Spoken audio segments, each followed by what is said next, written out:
Welcome, gentle listeners, to another quiet journey into the past with unknown sleepers. Tonight, we invite you to step softly into the world of ancient Rome, not as an emperor or a senator, but as an ordinary citizen, one of the countless souls who lived, worked, and struggled in the shadow of the Eternal City. Before we begin, please take a moment to subscribe to the Unknown Sleepers channel. Your support helps us weave these tranquil tales designed to ease you into restful slumber. Settle into your bed, let the world fade, and allow the humdrum rhythm of a Roman day to carry you away. Imagine waking in a cramped room, the air heavy with the scent of smoke and damp straw. It is the 2nd century CE, and you are a citizen of Rome, one of perhaps 1 million souls crowded into this sprawling, chaotic city. Your life is not one of marble palaces or chariot races, but of toil, routine, and small hopes. To be a Roman citizen was a privilege, granting rights and protections, yet for most, it was a life of relentless challenge, where survival demanded patience and resilience. Tonight, we'll walk through a single day in your life, from dawn to dusk, exploring why you'd find it so difficult to thrive as a Roman citizen. Let us begin, slowly, as the first light creeps into your world. Your day begins before sunrise, in the dimness of your home. If you are one of the many plebeians, Rome's working class, you live in an insula, a multi-story tenement of mud brick and timber, stacked high with families like yours. The room is small, perhaps 10 feet square, with a straw mattress shared by your family, a brazier for warmth, and a few clay pots for cooking. The walls are thin, and the sounds of neighbors coughing, arguing, or snoring drift through. The air is stale, tinged with the smell of yesterday's meal and the ever-present smoke from the brazier. You rise, your body stiff from the hard mattress. If you're lucky, you own a woolen blanket, but many make do with a cloak or nothing at all. The floor is packed earth or cracked tiles, cold against your feet. You wear a simple tunic woven from coarse wool or linen, the same one you've worn for days. Washing it is a chore, reserved for rare trips to the public fountain. Your shoes, if you have them, are leather sandals, worn thin from Rome's uneven streets. Citizenship grants you pride, but not comfort. Unlike slaves, who make up 1/3 of Rome's population, you have legal rights to vote, to marry lawfully, to appeal a death sentence. Yet these privileges feel distant in the grey dawn. Your stomach grumbles, and the day's first task is to fetch water. You take a clay jug and step into the insula's narrow stairwell, its steps uneven and slick with damp. The building groans, a reminder of its fragility. Fires and collapses are common, and you've heard tales of entire insulae crumbling, burying families in rubble. Outside, the street is waking. Rome never truly sleeps, but dawn brings a chorus of sounds: cartwheels clattering, vendors shouting, dogs barking. The air is cool, damp from last night's rain, and the cobblestones are slick underfoot. You join a line at the public fountain, a stone basin fed by an aqueduct. The water is clean, a marvel of Roman engineering, but the wait is long and the jug grows heavy. You exchange nods with neighbors, their faces weary but familiar. Gossip flows, news of a senator's scandal, a brawl at the tavern. But you stay quiet, focused on the day ahead. Picture yourself standing there, jug in hand, the city stirring around you. The fountain's trickle is steady, almost hypnotic. Rome is vast, its temples and forums gleaming in the distance, but your world is this street, this routine, this endless cycle of small tasks. Already you feel the weight of the day. Back in your room, you prepare for the day, but hygiene is a challenge. Rome's public baths are a luxury, open later, and often too costly for daily visits. Instead, you splash your face with water from the jug, scrubbing with your hands. Soap is rare, used mostly by the wealthy, so you rely on water alone. Your teeth ache and you chew a twig or rub them with a cloth, a habit learned from your mother. Tooth decay is common, and dentists are scarce, their tools crude and painful. Your hair, if long, is tied back with a cord. Men shave with iron razors, a risky task without mirrors, often leaving nicks. Barbershops exist, but they're a treat, not a necessity. Women pin their hair with bone combs, perhaps dreaming of the elaborate styles of patrician ladies, but such beauty is beyond your means. Cosmetics like lead-based face powder are for the elite, and you've heard they're poisonous anyway. Clothing is simple, but carries meaning. As a citizen, you might own a toga virilis, a white woolen garment worn for civic duties, but it's heavy, hot, and impractical for daily life. Instead, your tunic suffices patched from years of use. Status matters in Rome, and your plain attire marks you as a plebeian, distinct from the slaves in their rags or the elite in their dyed fabrics. Jewelry, if any, is a copper ring or a leather amulet, a charm against the evil eye. Breakfast is meager. You break a loaf of coarse barley bread, baked yesterday at a communal oven, and dip it in watered-down wine or olive oil. If you're fortunate, there's a bit of cheese or dried figs, but meat is a rare luxury reserved for festivals. The bread is gritty, sometimes studded with bits of millstone, wearing down your teeth over time. You eat slowly, savoring each bite, knowing hunger is never far away.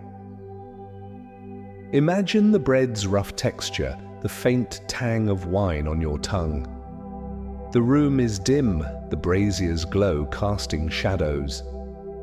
This is your morning, a quiet ritual of survival, repeated day after day in the heart of Rome.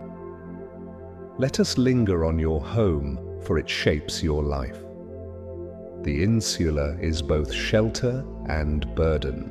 Most Romans, perhaps 90%, live in these tenements, which rise 4 or 5 stories, sometimes higher, despite laws limiting their height.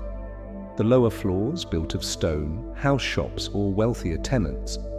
You live higher up, where timber and mud brick make the walls flimsy. The roof leaks, and in winter, rain seeps through, turning the floor to mud. Your room is sparse. A straw mattress, a stool, a chest for clothes, and a small altar to the household gods, Lares and Penates, define your space. You light a pinch of incense daily, praying for protection, a ritual as routine as eating.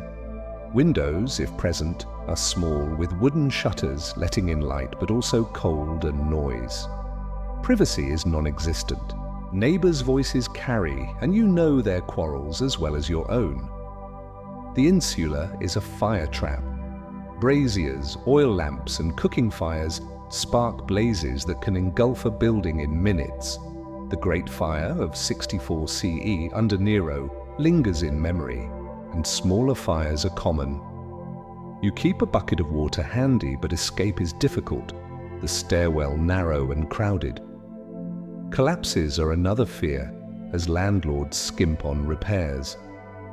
Juvenal, a poet of your time, jests that only the rich sleep soundly while you lie awake, fearing the roof's groan. Sanitation is poor.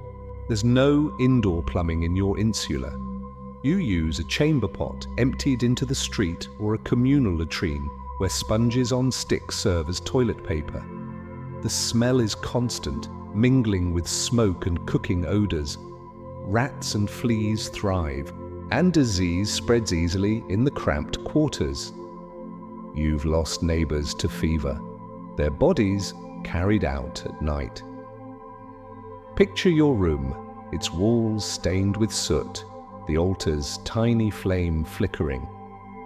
The insula is your world, a fragile haven in Rome's chaos. You long for more, but this is what citizenship affords you. By mid-morning, you venture to the market, a short walk through Rome's winding streets. The city is alive now, its alleys packed with vendors, beggars, and slaves hurrying to their master's tasks. You pass a temple, its marble steps gleaming, and hear priests chanting to Jupiter. The Forum, Rome's civic heart, is nearby, but it's a place for senators and lawsuits, not for you. The market is a sensory overload, yet familiar. Stalls offer bread, cabbages, leeks and lentils, alongside fish sauce, garum, Rome's pungent staple. You buy a loaf of barley bread and a handful of olives, bartering with coins or a bit of labor. Prices fluctuate, and grain shortages caused by storms or war drive costs up. As a citizen, you're entitled to the annona, a free grain dole, but the line at the distribution center is long, and the grain is often moldy. Back home, you prepare lunch, the day's main meal. You boil lentils with herbs, perhaps adding a scrap of pork if you've saved enough. The brazier's heat makes the room stifling, and smoke stings your eyes. You eat with your family, sitting on the floor sharing a wooden bowl. The food is plain but filling, a brief respite from the day's toil. You sip watered wine, a weak vintage that dulls the edges of hunger. Food defines your status. The elite dine on peacock and dormice, reclining on couches while you make do with pulses and bread. Malnutrition is common, and children often grow stunted, their bones brittle. You've seen wealthier citizens, their teeth intact, their skin unscarred, and felt the sting of envy. Yet you're grateful for what you have, knowing slaves and the destitute fare worse. Imagine the lentils' earthy scent, the bread's weight in your hand.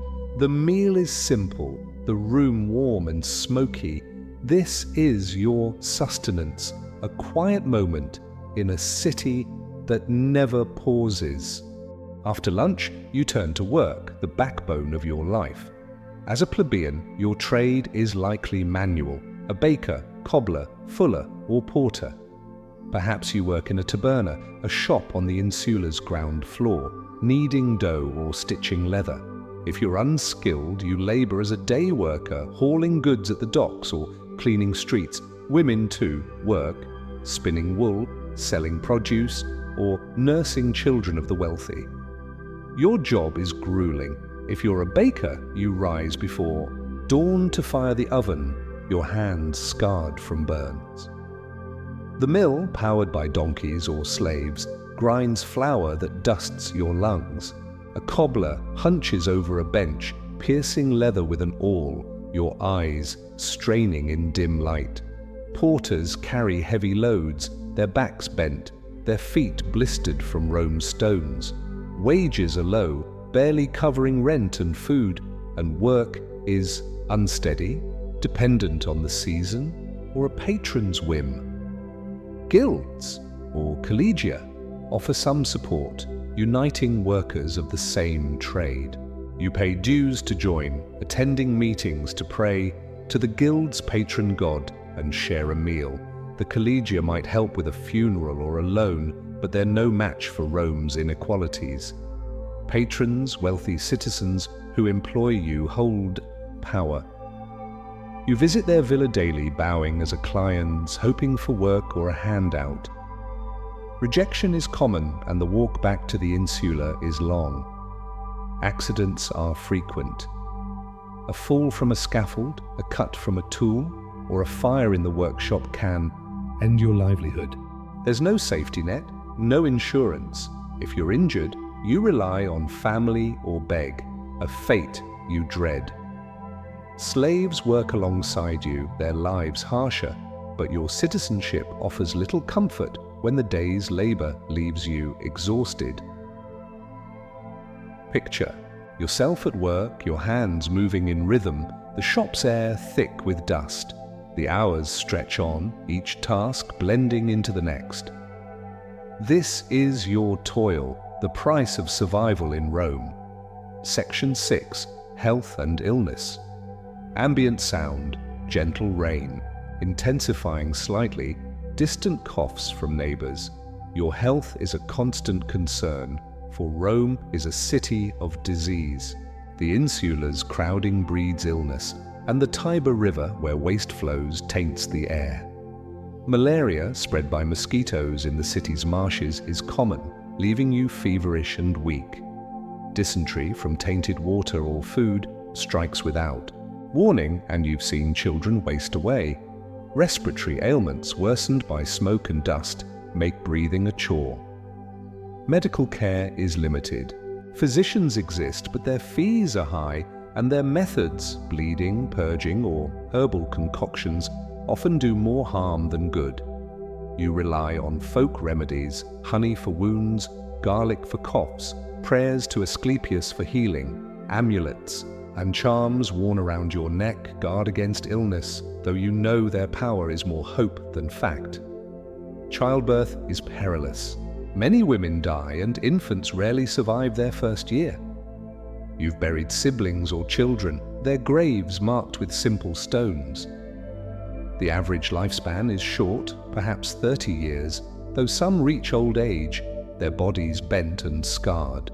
Dental pain is constant, with no anesthesia for extractions, and infections spread quickly in the unsanitary city. Public health measures exist, aqueducts, sewers, and baths, but they're not enough. The Cloaca Maxima, Rome's great sewer, overflows in storms, flooding streets with filth. You avoid drinking from the Tiber, but accidents happen, and illness follows. Superstition guides you. A sudden fever might be a god's wrath, and you offer a votive at a temple, hoping for mercy. Imagine lying on your mattress, a fever warming your skin, the rain's steady patter outside. You clutch an amulet, whispering a prayer. Health is fragile, and in Rome, it's a battle you fight daily. As evening falls, you seek respite, though leisure is scarce. After work, you might visit a public bath if you can afford the small fee. The thermae, grand complexes like the baths of Trajan, are for the wealthy, but smaller balneae serve plebeians. You soak in warm water, scrubbing with a strigil, and chat with friends. The bath is a rare luxury, easing your aching muscles, though. The water, shared by many, is murky by day's end. Back at the insula, you join neighbors around a communal fire, sharing bread and stories. Community is vital, a shield against Rome's hardships. You celebrate festivals, Saturnalia, Lupercalia, with cheap wine and dances, moments of joy in a grinding life. Taverns or popinae beckon, offering dice games and watery beer, but there, rough and brawls are common. You prefer the insula's warmth, where a neighbor might sing or tell a tale of Hercules. Religion binds you to others. You visit a local temple, offering a coin to Vesta or Ceres, praying for a good harvest or safe sleep. The gods are ever present, their statues lining streets and homes. Superstition shapes your evenings. You avoid stepping over thresholds wrong or spilling salt, fearing bad omens. At night, you light a lamp for the lairs, ensuring their protection over your sleep. Picture the fire's glow, your neighbors' faces softened by shadow. The day's burdens lift, if only for a moment. This is your community, your refuge in Rome's relentless pace. As a citizen, you live under Rome's laws, a complex web that both protects and confines. Citizenship, granted to freeborn men, and women of Roman parents, is a mark of pride, setting you apart from slaves and foreigners. You can vote in assemblies, though the wealthy dominate, and your voice is one among thousands. You can own property, sue in court, and appeal to the emperor, rights slaves can only dream of. Yet law is a burden. Taxes on property, inheritance, even manumitted slaves eat into your wages. Failure to pay can lead to seizure or imprisonment. Courts favor the rich, and bribery is rampant. If accused of a crime, like theft, you face harsh penalties, flogging, exile, or execution. The law is public, displayed on bronze tablets, but navigating it requires literacy and time you rarely have. Your citizenship ties you to Rome's civic duties. You might serve as a juror or attend festivals honoring the state. During elections, you endure candidates' speeches, their promises of bread, or games ringing hollow. Patronage governs your life. Your patron expects loyalty, and you attend his morning salutatio, hoping for favor. The system is rigid, and stepping out of line risks social ruin. Imagine standing in the forum, a law tablet gleaming in torchlight. The words are grand, but their weight presses on you. Citizenship is a privilege, but in Rome, it comes at a cost. As night settles, you return to your insula, the city's din fading. You lie on your mattress, the straw rustling beneath you. The room is dark, save for the brazier's embers, and the rain's steady patter lulls your mind. Sleep is precious, but worry gnaws. Will tomorrow bring enough work? Will the insula stand another day? Will illness spare your family? Survival in Rome is a quiet battle. You've learned to stretch a loaf, to mend a tunic, to smile through exhaustion. You've mourned losses, friends to fever, children to hunger, but you endure as Romans have for centuries. Your life is small, unnoticed by the poets and historians, yet it is the backbone of the city. Without you, Rome's markets would stall, its streets go uncleaned, its bread unbaked. You dream of more, a farm in the countryside, a shop of your own, but dreams are fleeting. For now you cling to routine, to the gods, to the faces around the fire. Citizenship gives you a place in Rome's story, but it is your resilience that keeps you alive, day after day, in a city that demands everything. Picture yourself drifting off, the brazier's warmth fading, the rain a steady whisper. Your life is hard, but it is yours, woven into Rome's endless tapestry. Sleep comes and the city dreams with you. As we draw our tale to a close, reflect on the quiet struggle of the Roman citizen. Your days were filled with small tasks, fetching water, kneading dough, praying to the gods, each a thread in the fabric of an empire. To be a citizen was to belong, yet to endure, to find meaning in a world of hardship. Rome's glory rested on your shoulders, unnoticed but essential, a truth that lingers in the ruins we cherish today. Thank you for joining us on this long, soothing journey through the past. If sleep has claimed you, we've done our part. If you're still awake, we hope this tale has brought you peace. Please subscribe to Unknown Sleepers for more tranquil histories and share your thoughts in the comments below. Until next time, rest well and let the echoes of Rome guide you into dreams